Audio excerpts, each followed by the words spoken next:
रूबरू देखने वाले तमाम दर्शकों को स्वास्थ्य शर्मा का नमस्कार। प्यारे दर्शकों, जैसे आप सब जानते हो कि इस कार्यक्रम के अंतर्गत हम आपकी मुलाकात प्रदेश के सीनियर लीडर से कराते हैं। पिछली बार हमने आपकी मुलाकात Bharatiya Janata party legal cell के राष्ट्रीय संयोजक और पूर्व member of parliament Chandigarh Shri Satpal Jain से करवाई थी। उसी परंपरा को आगे बढ़ाते हुए आज हम जिस प्रकार सर्दी के साथ गर्मी के महत्व होता है, धूप के साथ छांव का महत्व होता है, उसी प्रकार सत्ता के साथ विपक्ष का भी उतना ही महत्वपूर्ण रोल होता है। आज हम चलते हैं भारतीय जनता पार्टी की तरफ, जो पूर्ण रूप से एक स्वदेशी पार्टी है। आज हम आपको उस प्रांत की तरफ लेके जा रहे हैं जिस प्रांत की जमीन ने हजारों क्रांतिकारियों को जन्म दिया। मेरी मुराद पंजाब से है और पंजाब प्रदेश के अंदर भारतीय जनता पार्टी की जो मिसाल थामे खड़े हैं वो हैं श्री अविनाश राय खन्ना, जो member of parliament Lok Sabha Hoshiarpur क्षेत्र से हैं और भारतीय जनता पार्टी पंजाब प्रदेश के अध्यक्ष हैं। खन्ना साहब, स्टूडियो पर आने पर आपका बहुत बहुत धन्यवाद। आपकी आमद की खसूसियत को मद्देनजर रखते हुए ये शेयर कर सकते कि जिंदगी मेरी नहीं मोहताज फानूसो चिराग से, जिंदगी मेरी नहीं मोहताज फानूसो चिराग से, शब हुई आप आए तो उजाला हो। Thank you. खन्ना साहब, जैसे एक कामयाब इंसान के पीछे किसी ना किसी की प्रेरणा होती है, आप जो आज एक कामयाबी के शिखर पर, उसके पीछे किसकी प्रेरणा है और आपने अपना राजनीतिक सफर कैसे शुरू किया, इसके बारे में आप हमारे दर्शकों को बताएं। मैं बचपन से ही राष्ट्रीय स्वयंसेवक संघ का स्वयंसेवक रहा हूँ और संघ की अलग अलग जिम्मेवारियों पर रहते हुए जब मैं राजनीति में आया था तो सबसे पहले मैंने एक विधायक का चुनाव लड़ा था। उस सीट से चुनाव लड़ा जो आज तक हमने कभी नहीं जीती। मैं भी खुद पहला चुनाव उस सीट से हारा था, लेकिन अपनी वोट को मैंने 10 गुना वहाँ बढ़ाया था। तो सेकंड टाइम मुझे फिर पार्टी ने वहाँ एमएलए का चुनाव लड़ने के लिए कहा, तो वो चुनाव मैंने 7,000 के करीब से वोटों से जीता था। तो उसके बाद मेरा राजनीतिक सफर चलता रहा। मैं ग्रुप में अपना विधायक दल का नेता बना, प्रदेश अध्यक्ष बना और फिर मेंबर पार्लियामेंट बना।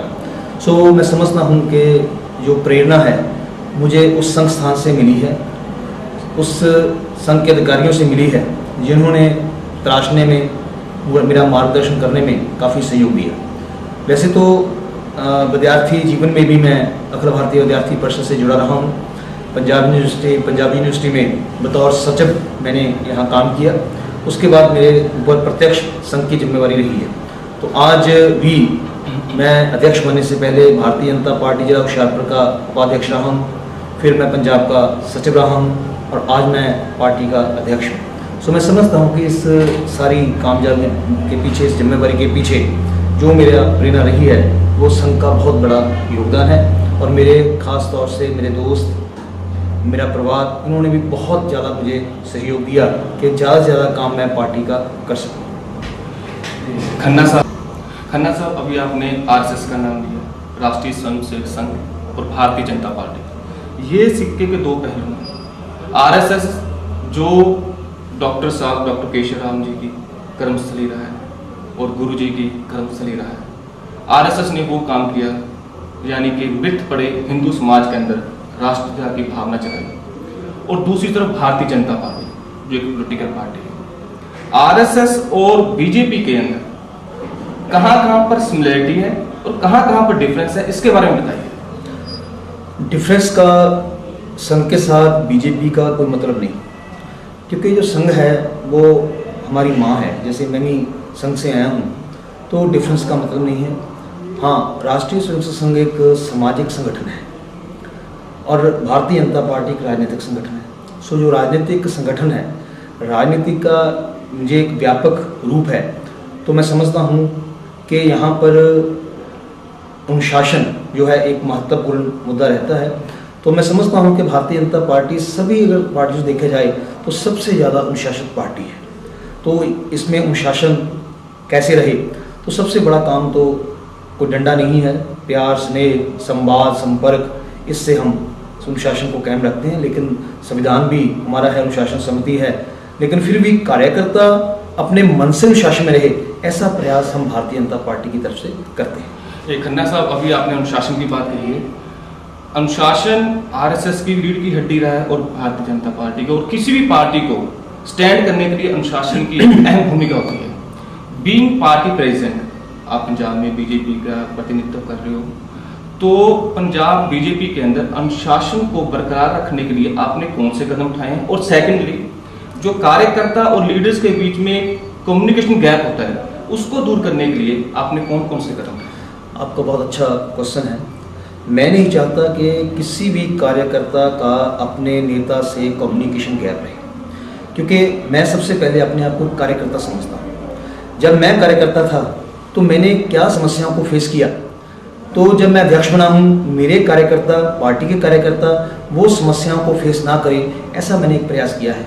उसके लिए डायरेक्ट कम्युनिकेशन, आज अध्यक्ष होने के नाते मेरा सभी मंडल अध्यक्षों से, जिला अध्यक्षों से, अपने प्रदेश के पदाधिकारियों से डायरेक्ट तालमेल है। और यहाँ तक कि एक साधारण कार्यकर्ता भी डायरेक्ट मेरे से संपर्क कर सकता है, मेरे से फ़ोन पे बात कर सकता है, मुझे मिल सकता है। कभी ऐसा नहीं मैंने कहा कि पहले वहाँ जाओ, ऐसे आओ, क्योंकि हम सभी कार्यकर्ता हैं। दूसरी बात, एज ए मेंबर पार्लियामेंट जो मैंने संपर्क का एक सूत्र बनाया, तो संपर्क जो है वो सबसे अच्छा माध्यम है अपने एरिया को और अपनी पार्टी को सॉलिड रखने का। तो वहाँ भी मैंने ऐसे कार्यक्रम शुरू किए हैं जिससे कि डायरेक्ट संवाद, डायरेक्ट रिलेशन, डायरेक्ट कम्युनिकेशन अपने वोटर से, अपने सपोर्टर से, अपने कार्यकर्ता से रहे। मेरा वही प्रयास रहता है। उसके लिए एक तो मैं यहाँ ऑफिस में भी एक सहयोग नाम से संस्था चल रही है। हम अलग अलग समय बैठते हैं, हर कार्यकर्ता काम नोट होता है। काम होने के बाद जब उसको कार्यकर्ता को बताया जाता है कि तेरा ये काम हुआ या नहीं हुआ, नहीं हुआ तो क्यों नहीं हुआ या कब होगा, तो एक कार्यकर्ता के मन में विश्वास पैदा होता है कि उसके नेता जो हैं, पार्टी जो है उसके प्रति चिंता करती है। जब जब कार्यकर्ता के मन में भाव आ जाता है कि मेरी पार्टी मेरे लिए चिंता करती है, तो वो कार्यकर्ता, क्योंकि हम लोग उसको तनख्वाह तो देते नहीं, उसका समय भी लेते हैं, उसका मॉनेटरी लॉस भी होता है, वो बिजनेस भी छोड़ता है अपना, तो हम उसको एक मान सम्मान मिले, ये प्रयास हमारी पार्टी में रहता है। आज हमारे राष्ट्रीय अध्यक्ष भी एक कार्यकर्ता के रूप में काम करते हैं, जब भी कोई चाहे उनसे बात कर सकता है। इसी तरह हमारे जो प्रभारी हैं अरुण जेटली जी, वो भी एक कार्यकर्ता के रूप में काम कर रहे हैं। तो ये जो संवाद है, ये कार्यकर्ता और नेताओं को आपस में नज़दीक लाता है। तो जब संवाद ठीक है तो अनुशासन भी ठीक है, पार्टी भी ठीक चल रही है। और भारतीय जनता पार्टी के तमाम लीडर हिंदुत्व के ऊपर काफ़ी जोर देते हैं, और हिंदुत्व की आपकी नज़र में क्या परिभाषा है, इसके बारे में बताइए। देखिए, मैं ये समझता हूँ कि कई बार किसी डेफिनेशन को, किसी बात को एक्सप्लेन करते करते कन्फ्यूजन पैदा कर दिया जाता है।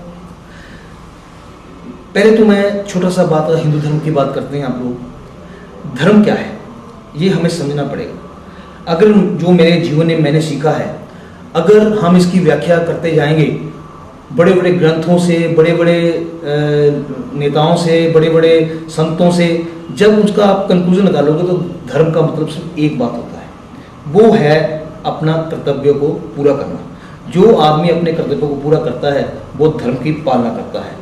तो हिंदू एक जीने की पद्धति है। सो इस देश में जो लोग रहते हैं उनका कोई ना कोई तो कॉमन चीज़ होनी चाहिए। तो कभी भी भारतीय जनता पार्टी ने किसी को कंपेल नहीं किया, और भारतीय जनता पार्टी अपने हर धर्म को, हर मज़हब को, हर पंथ को पूरा मान सम्मान देती है। इसीलिए हम कह सकते हैं कि भारतीय जनता पार्टी में सभी लोगों का समावेश है। ये इसमें पार्टी में सिख भी हैं, मुस्लिम भी हैं, ईसाई भी हैं, दलित भी हैं, किसान भी हैं, बिजनेसमैन भी हैं, नौजवान भी हैं, बुजुर्ग भी हैं। सो भारतीय जनता पार्टी में सभी लोगों का समावेश है। सो ये जो आप हिंदू राष्ट्र की बात करते हैं, हिंदू धर्म की बात करते हैं, ये एक जीने की पद्धति है। कभी भी भारतीय जनता पार्टी ने ऐसी बात नहीं की जिसमें कहीं भी ऐसी कोई बात आए या ऐसी कोई मैसेज मिले कि भारतीय जनता पार्टी किसी संविधान से या किसी कट्टर बात को कर रही है। लेकिन हमारा मानना रहा है कि सभी धर्मों का इस देश में सम्मान हो। हमारे राष्ट्रीय पुरुष, हमारे राष्ट्रीय गौरव की प्रतीक, हमारे राष्ट्रीय गान, हमारा राष्ट्रीय ध्वज, हमारे राष्ट्रीय गीत, अगर हम सब लोग मिलकर इन चीज़ों का मान सम्मान करेंगे तो भारत एक ऐसा देश बन जाएगा कि दुनिया की कोई ताकत इस देश की तरफ कोई बुरी आंख उठा कर देख नहीं सकती। लेकिन कुछ राजनीतिक कारणों के कारण मैं समझता हूं कि इन चीज़ों के ऊपर बिना वजह बहस छिड़ जाती है। तो मैं आपके इस कार्यक्रम से, क्योंकि आपने बताया कि काफ़ी ज़्यादा रीडर, तो हम सभी को अपने राष्ट्र से, अपने देश से प्रेम करना चाहिए, ऐसा मेरी मान्यता है, मेरी पार्टी की मान्यता भी यही है। खन्ना साहब, आपने अभी अपने राष्ट्रीय गान के बारे में बताया, इसी तरह से कुछ दिनों से वंदे मातरम गीत पर एक अजीबोगरीब स्थिति बनी हुई है हिंदुस्तान के अंदर, और भारतीय जनता पार्टी का वंदे मातरम गीत के प्रति क्या स्टैंड है? जो आपने अभी रथ यात्रा की है, यानी होशियारपुर से चंडीगढ़ आए हो आप समर्थकों के साथ, उस यात्रा के पीछे आप हिंदुस्तान की आवाम को क्या संदेश देना चाहते हैं? देखिए, ये तो एक सीधा सा सवाल है, सीधा सा इसका जवाब है, क्योंकि राष्ट्रीय गीत के प्रति अगर हम अपनी भावना को प्रकट नहीं करेंगे तो क्या विदेश में की जाएगी? अगर इस देश के में रहने वाला हिंदुस्तानी अपने राष्ट्रीय गीत के प्रति श्रद्धा नहीं रखेगा तो कौन रखेगा? सो उसी भावना को हमने और उजागर करने के लिए, क्योंकि ये एक शताब्दी है, किसी कार्य को पूरा होने की जब शताब्दियां मनाई जाती हैं तो बड़े हर्ष के साथ, बड़े उत्साह के साथ मनाई जाती हैं, क्योंकि राष्ट्रीय गीत वंदे मातरम एक ऐसा गीत था जिसको 100 वर्ष ये देश गाता रहा है, और इस देश में जितने शहीद हुए हैं, जितने देशभक्त हुए हैं, उन्होंने राष्ट्रीय गीत वंदे मातरम वंदे मातरम वंदे मातरम बोलकर लोगों के मन में देशभक्ति की भावना भरी थी। स्कूलों से बच्चे निकले, नौजवान निकला, बुजुर्ग निकले, महिलाएं निकली, और उन्होंने देश के प्रति अपनी जो आज़ादी की लड़ाई थी वो लड़ी। आज क्या हो गया? आज अगर ये कहें कि राष्ट्रीय गीत गाना तो कंपल्सरी नहीं है, तो मैं समझूंगा इससे कमजोरी वाला देश कोई नहीं हो सकता। तो ये राष्ट्रीय गीत हमारा गौरव का प्रतीक है, हम सभी इसको मिलकर गाएं, एक स्वर से गाएं, और किसी भी अपनी पॉलिटिकल पार्टी, अपनी सोच से ऊपर उठकर गाएं, तो सारे प्रदेश में, सारे देश में और विदेशों में ये मैसेज आएगा कि भारत के लोग अपने राष्ट्रीय गौरव के लिए कितना चिंता करते हैं। सो यही मेरी यात्रा का मकसद था। खन्ना साहब, अब आपके आने वाले जो विधानसभा इलेक्शन है, एक महाचुनौती है, एक महासंग्राम है। वैसे तो आपने साबित कर दिया है लोकसभा के इलेक्शन में कि बीजेपी का एक कार्यकर्ता अपने दम पर, अपने साथियों के दम पर बहुत कुछ करने के लिए सक्षम है, लेकिन फिर भी आपके लिए महासंग्राम है, क्योंकि इस महासंग्राम के अंदर भारत, आप ही की प्रतिष्ठा नहीं, भारतीय जनता पार्टी की और साथ में गुरु जी की, पंडित दीनदयाल उपाध्याय जी की जैसे महान क्रांतिकारियों की निष्ठा जुड़ी हुई है। इस महासंग्राम, इस चुनौती का सामना करने के लिए आपने कौन कौन से अपनी कार्य किए, योजनाएं बनाई थी? देखो, जो आने वाला चुनाव है एक बहुत महत्वपूर्ण चुनाव है। वैसे तो हर चुनाव महत्वपूर्ण होता है, लेकिन जिन हालात में ये चुनाव होने वाला है वो एक बहुत महत्वपूर्ण पंजाबियों के लिए विषय है। खास तौर पर भारतीय जनता पार्टी की बहुत बड़ी जिम्मेवारी बनती है कि हम इस चुनाव को जीतकर अपनी गठबंधन की सरकार बनाएं, श्रोमणी अकाली दल भारतीय जनता पार्टी की सरकार बनाएं। तो उसमें महत्वपूर्ण पहलू है कि जो हमें सीटें मिलने वाली हैं वो हम सभी सीटें जीतें। जैसे लोकसभा में हमें 3 सीटें मिली, हमने 3 की 3 सीटों पर विजय प्राप्त की। तो टोटल अगर सिनेरियो को देखें तो लास्ट लोकसभा इलेक्शन में गठबंधन ने 117 में से 87 सीट पर विजय प्राप्त की थी, और 1 सीट पर बड़े कम मार्जिन से हम हारे थे। सो आने वाले समय में एक बहुत चुनौती को देखते हुए भारतीय जनता पार्टी ने एक ऐसी रणनीति बनाई है कि पहले अपने कार्यकर्ता को बूथ लेवल पर जागरूक किया जाए, क्योंकि चुनाव जो है वो एक विधानसभा क्षेत्र पूरा पंजाब तभी जीता जा सकता है अगर हम एक बूथ जीतते हैं। सो बूथ बहुत इंपॉर्टेंट एक इकाई है। सो बूथ पर अपना कार्यकर्ता खड़ा हो, बूथ लेवल स्तर पर सभी कार्यकर्ताओं की टोली खड़ी हो, ऐसा प्रयास हम करेंगे, और अपने कार्यकर्ताओं को जो मुद्दे हैं, जिस मुद्दों को लेकर हम चुनाव लड़ने वाले हैं, वो मुद्दे भी उनके सामने रखेंगे। और आज महंगाई का मुद्दा बहुत इम्पॉर्टेंट मुद्दा बन चुका है। आम आदमी आज बुरी तरह पिस रहा है। तो जैसे कांग्रेस का नारा था, कांग्रेस का हाथ आम आदमी के साथ, ऐसा वो फिर हो चुका है। ऐसा लगता है कि कांग्रेस का हाथ आम आदमी के गले के पास है। सो कांग्रेस का फेलियर क्या है और हम अच्छा क्या दे सकते हैं? आज की सरकार ने लोगों को के वादे किए थे वो पूरे नहीं किए, लेकिन हम उन लोगों के लिए क्या कर सकते हैं, ऐसा वातावरण इस प्रदेश में बने कि लोगों को एहसास हो कि जो गठबंधन है वो गठबंधन ही पंजाब को आगे लेके जा सकता है, पंजाबियों को आगे लेके जा सकता है और एक अच्छी सरकार उन लोगों को दे पाए, ऐसा हम सोच रहे हैं। खन्ना साहब, श्यामा प्रसाद मुखर्जी, डॉक्टर श्यामा प्रसाद मुखर्जी वो शख्सियत जो जनसंघ के प्रथम MP भी रहे थे और जिनका मात्र स्मरण करने से हर भारतीय के रक्त के अंदर एक संचार उत्पन्न हो जाता है। उनका एक सपना था कि धारा 370 कश्मीर से खत्म की जाए और उनके लिए उन्होंने अथक प्रयास भी किए और भारतीय जनता पार्टी के चुनावी घोषणा पत्र में जब वाजपेयी जी और अडवाणी जी की सरकार से पहले ये पहला प्रश्न था चुनावी घोषणा पत्र के अंदर कि हम धारा 370 कश्मीर से हटाएंगे और सेकेंडली कि अयोध्या मंदिर पर हम इस पर बातचीत करेंगे, जहाँ ये समस्या है जो ये अपनी जो इसको कह सकते हैं कि जो मंदिर विवाद है उसको सुलझाएंगे। ये दोनों मुद्दे पर भारतीय जनता पार्टी की सरकार आगे चली भी गई लेकिन कुछ नहीं हुआ। इसका क्या कारण था? और सेकेंडली कि आज प्रेजेंट पोजीशन के अंदर डॉक्टर श्यामा प्रसाद मुखर्जी का सपना धारा 370 को खत्म करने के लिए और अयोध्या मंदिर के लिए भारतीय जनता पार्टी क्या स्टैंड है, इसके बारे में?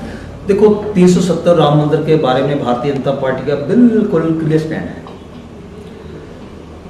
हमने हमेशा ये बात कही कि एक देश में दो विधान दो संविधान नहीं चल सकते और हमारे राष्ट्रीय नेताओं ने, जिसमें श्यामा प्रसाद मुखर्जी का नाम सबसे आगे आता है, उन्होंने भी अपना बलिदान इसी इशू पे दिया। तो मैं समझता हूँ कि हमने ये कभी मुद्दा छोड़ा नहीं, ना छोड़ेंगे, मुद्दा हमारा है। इसी तरह राम मंदिर भी हमारा मुद्दा है। लेकिन जब हम गठबंधन सरकारें बनाते हैं तो वो गठबंधन सरकारों में कॉमन मिनिमम प्रोग्राम बनते हैं, तो वो सरकारें उस कॉमन मिनिमम प्रोग्राम के ऊपर चलती हैं। तो इसी कारण जब NDA गवर्नमेंट आई थी तो NDA गवर्नमेंट में BJP का एजेंडा लागू नहीं हुआ, NDA गवर्नमेंट में कॉमन मिनिमम प्रोग्राम लागू हुआ, जिस एजेंडे को लेकर वो सरकार बनी थी। तो हमने वो एजेंडा पूरा करने की कोशिश की है। आज भी जब भी भारतीय जनता पार्टी की अकेली सरकार बनेगी तो मैं समझता हूं कि सबसे पहले ये दोनों कार्य होंगे। और भी के विषय हैं, जैसे हम चाहते हैं कि कॉमन लॉ सभी के लिए हो, तो वो भी हमारे एजेंडे में है। लेकिन बात सिर्फ इतनी है कि जब हम गठबंधन में चुनाव लड़ते हैं तो गठबंधन में वो कॉमन मिनिमम प्रोग्राम के ऊपर ही चुनाव लड़ा जाता है, उसको ही लागू किया जाता है। खन्ना साहब, अभी एक नया मुद्दा इशू हुआ है, मुद्दा अहम में आया है, सुर्खियों में भी है, सतलुज नदी पर चीनी बैराज का। इसमें आपकी स्टेटमेंट भी यही है और इसके बारे में आप हमारे दर्शकों को बताइए कि ये क्या मुद्दा है और इसके लागू होने से या होने से सतलुज नदी पर क्या विपद स्थिति पैदा हो सकती है, इसके बारे में बताइए। देखिए, जैसे हम अगर पंजाब की बात करें तो पहले पंजाब के पास 5 दरिया थे, इसीलिए उसका नाम पंजाब पड़ा।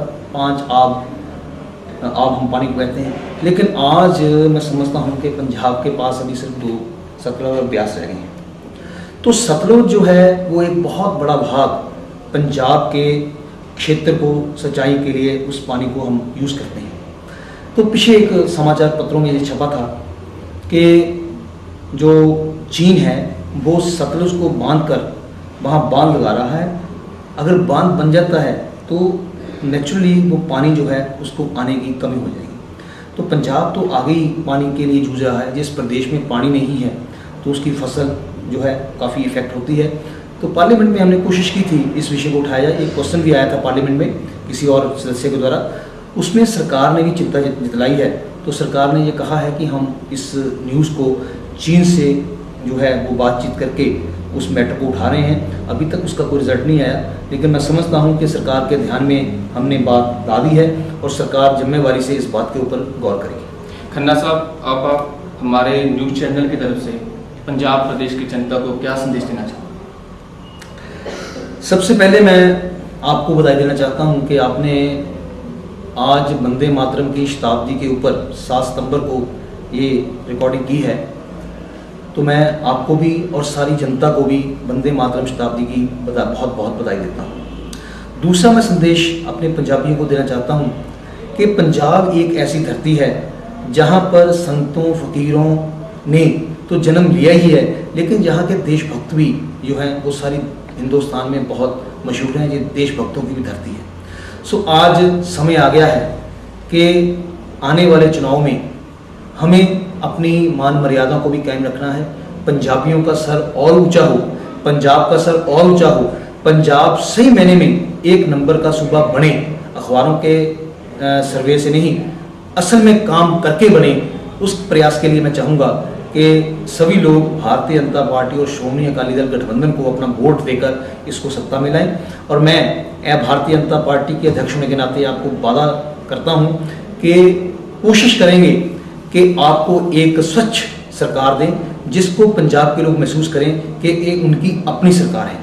जो availability of ministers, MLAs, MPs वो इतनी ज़्यादा आपके पास हो कि आपको महसूस लगे कि ये जो मिनिस्टर बन गए हैं, एमएलए बन गए, आपके अपने हैं। तो मैं पंजाब के लोगों को एक बार फिर बहुत बहुत धन्यवाद करता हूं, बधाई देता हूं और आशा करता हूं कि आप लोग भारतीय जनता पार्टी की नीतियों पर विश्वास करते हुए भारतीय जनता पार्टी का पूर्ण सहयोग देंगे। हाँ, तो प्यारे दर्शकों, ये थे हमारे बीच में पंजाब प्रदेश भारतीय जनता पार्टी के प्रदेश अध्यक्ष, member of parliament Lok Sabha Hoshiarpur से डॉक्टर अविनाश राय खन्ना। प्यारे दर्शकों, आज हमने आपकी मुलाकात पंजाब प्रदेश भारतीय जनता पार्टी के अध्यक्ष श्री अविनाश राय खन्ना जी से कराई। अगले हफ्ते मैं स्वास्तिक शर्मा और मेरे कैमरामैन श्री विक्रांत शर्मा आपकी मुलाकात एक और मौजूद शख्सियत से कराएंगे। तब तक के लिए हमें इजाज़त दीजिए। तब तक के लिए नमस्कार करता हूँ और परम पिता परमात्मा से ये दरख्वास्त करता हूँ, ये बेनती करता हूँ कि जो मंशा लेकर राजनाथ सिंह जी ने आपको ड्यूटी सौंपी है, भगवान आपको उस मंशा में उनकी उम्मीदों पर बहुत बहुत खरा उतारे। इसी के साथ आपका स्टूडियो पर आने पर बहुत बहुत धन्यवाद। नमस्कार, थैंक यू। अगले हफ्ते मैं स्वास्तिक शर्मा और मेरे कैमरामैन श्री विक्रांत शर्मा आपकी मुलाकात एक और मौजूद शख्सियत से कराएंगे। तब तक के लिए हमें इजाज़त दीजिए। नमस्कार।